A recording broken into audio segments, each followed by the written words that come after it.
উপহার দিতে পারে নাই। আমরা নতুন বাংলাদেশকে নতুন ভাবে সাজানোর জন্যই কোরআন সুন্নাহর ভিত্তিতে শরিয়া মোতাবেক একটি রাষ্ট্র পরিচালনার সামনে নিয়েই পীর সাহেব চরমোনাই ইসলামের পক্ষে ওয়ান বক্স পলিসি নিয়ে সমস্ত রাজনৈতিক দলকে আহ্বান করে 5টি দল নিয়ে প্রথমত ওয়ান বক্স পলিসি রাজনীতি শুরু করেন। ষষ্ঠ দল হিসাবে বাংলাদেশ জামাত ইসলামী অংশগ্রহণ করে একাত্মতা ঘোষণা করে এই জোটে অন্তর্ভুক্ত হয়। কিন্তু পরিতাপের বিষয়, তারা একটা বড় দল আমরা স্বীকার করি, কিন্তু বড় দলের একজন আমির ইসলামকে এক সাইডে রেখে তিনি আমেরিকা এবং ভারতের সাথে গোপন বৈঠক করে প্রচলিত রাষ্ট্র ব্যবস্থায়, প্রচলিত গণতান্ত্রিক দলীয় ব্যবস্থায় বাংলাদেশের ক্ষমতায় যাওয়ার জন্য গোপন বৈঠক করে তিনি প্রকাশ্যে ঘোষণা দিলেন, আমরা ক্ষমতায় আসলে শরিয়া ভিত্তিক রাষ্ট্র চালাবো না। বাংলাদেশ মনোনীত গাজীপুর 1 সংসদীয় আসনের সংসদ সদস্য পদপ্রার্থী সাবেক ছাত্র নেতা ইসলামী আন্দোলন বাংলাদেশের ময়মনসিংহ বিভাগীয় সাংগঠনিক সম্পাদক জননেতা JM রুহুল ভাইয়ের আজকের এই নির্বাচনী পথসভার মহতরম সভাপতি, উপস্থিত নেতৃবৃন্দ, সমবেত গাজীপুর 1 আসনের ভাই ও বন্ধুগণ, 12ই ফেব্রুয়ারি ত্রয়োদশ জাতীয় সংসদ নির্বাচন অনুষ্ঠিত হতে যাচ্ছে। দীর্ঘ 17-18 বছর পরে এদেশের মানুষ ভোট দেওয়ার জন্য উন্মুখ হয়ে আছে। এই দীর্ঘদিনের মধ্যে কোটি কোটি মানুষ ভোট দিতে পারে নাই, ভোট দেওয়ার সুযোগ পায়নি। এই জন্য আগামী নির্বাচন অনেক আকাঙ্ক্ষার নির্বাচন, অনেক আশা ভরসার নির্বাচন। আগামী 5 বছরের এই দেশ কারা পরিচালনা করবে, এদেশের মানুষ তা ভোটের মাধ্যমে নির্বাচন করবে। 24-এর গণ অভ্যুত্থানের মধ্য দিয়ে শেখ হাসিনার পতন হয়েছে। শেখ হাসিনার পতন পরবর্তী আমরাই বাংলাদেশকে নতুন বাংলাদেশ বলে আখ্যায়িত করছি। নতুন বাংলাদেশকে নতুনভাবে সাজানোর জন্য বিভিন্ন সংস্কার হয়েছে। সংস্কারের মাধ্যমে জুলাই সনদ ঘোষিত হয়েছে। জুলাই সনদ ঘোষণার এবং জুলাই সনদ বাস্তবায়নের জন্য গণভোটের আয়োজন জাতীয় নির্বাচনের দিন করেছে। এই নতুন বাংলাদেশকে নতুনভাবে সাজানোর মহাপরিকল্পনা নিয়েই এদেশের ছাত্র যুবক, যুবক যুবতী, ছাত্র ছাত্রী, নতুন প্রজন্ম, আলেম ওলামা, আবাল বনিতা, কৃষক, শ্রমিক সকলেই তাকিয়ে আছে আমরা নতুনভাবে বাংলাদেশটাকে সাজাই।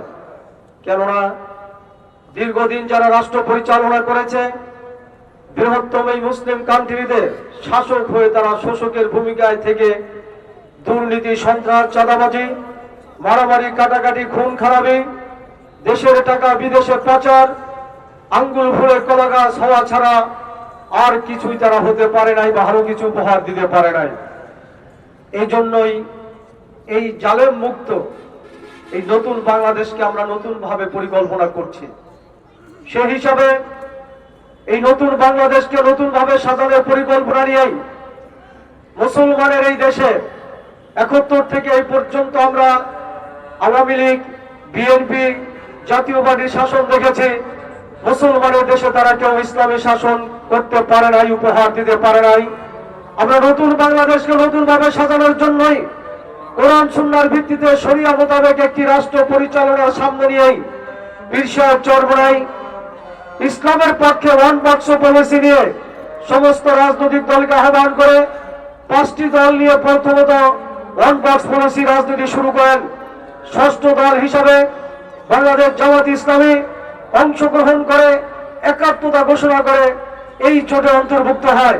কিন্তু পরিতাপের বিষয়, তারা একটা বড় দল আমরা স্বীকার করি, কিন্তু বড় দলের একজন আমির ইসলামকে এক সাইডে রেখে তিনি আমেরিকা এবং ভারতের সাথে গোপন বৈঠক করে প্রচলিত রাষ্ট্র ব্যবস্থায়, প্রচলিত গণতান্ত্রিক দলীয় ব্যবস্থায় বাংলাদেশের ক্ষমতায় যাওয়ার জন্য গোপন বৈঠক করে তিনি প্রকাশ্যে ঘোষণা দিলেন, আমরা ক্ষমতায় আসলে শরিয়া ভিত্তিক রাষ্ট্র চালাবো না।